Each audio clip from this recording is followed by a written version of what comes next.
Сайн байцгаана уу? Та бүхэнтэй өнөөдөр би ногоогоо жигнэж идэх талаар баг зэрэг санаа өгье.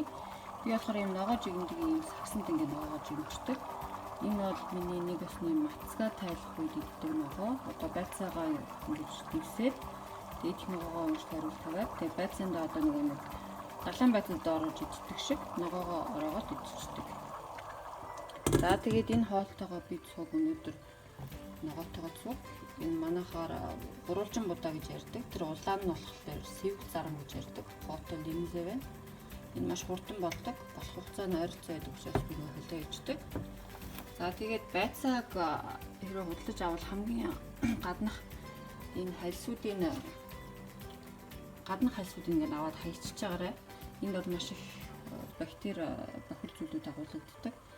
За тэгээд ийм хоолнууд хаяа идэж хад маш амттай байдаг шүү. За би будаага угаахад бэлдсэн байна. Өнөөдөр би болохоор гурвалжин будаа тэгээд улаан сэвэг зарам сонгосон байна. Энэ хийхээр бол гоотой линзээ гэдэг. Манайхаар сэвэг зарам гэдэг баха. Тэгээд болж өгвөл ингээд болох хугацаа нь ойрхон будаануудыг хооронд нь хольж сайн идэж байгаарай.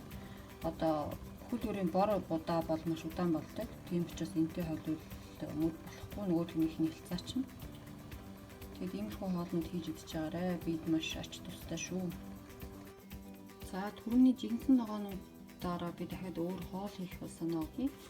Ийм сонгны төрлийн ногоо байдаг. Ийм тугайгээд энэ хоолнд маш гоё юмд оруулдаг. Тэгээд маш хурдан болдог учраас түрүүний жинхэнэ ногоон дээр одоо ийм хүүт маш харж авсан ургамлын тас багтар хийгээд энийг жоохон хуураад дээрэс нь улаан л ойл би ингэ ирчээд хийсэн байгаа. Энийг жоохон халаагаад тэг бүгдийг нь хольж утгаад амтлаад бус гэрийнхаа гişүүдэд өгч болно. Улаан л ойлыг халаах тусам амин дэмэн өсдөг.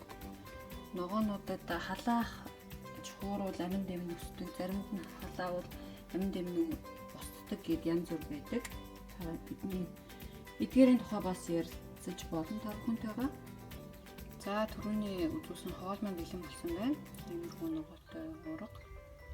Би тусдаа идэх хоолоо тастад авчлаа. Давсгүй. Энд бол би хоолоо амтлахдаа та бүхэн дандаа хоолоо босныхоо дараа давсаа хийж байгаарай. Ягаад гэвэл давс өөрөө бас химийн урал учраас халуунд орохороо буцлахаараа гэсэн уралд ордгоо. Тэр мөн нарийн ногоонуудыг дандаа болсон хойно хийж шутгаж байгаарай. Эдгээр халахаараа эдгээр ногоонууд мань халахаараа амин дэмээ алддаг байгаа. За тэгээд хоол бол урлаг юм. Та бүхэн өөр өөрсдийнхөө урлаад гэхдээ эрүүл байх нь зөв юм аа.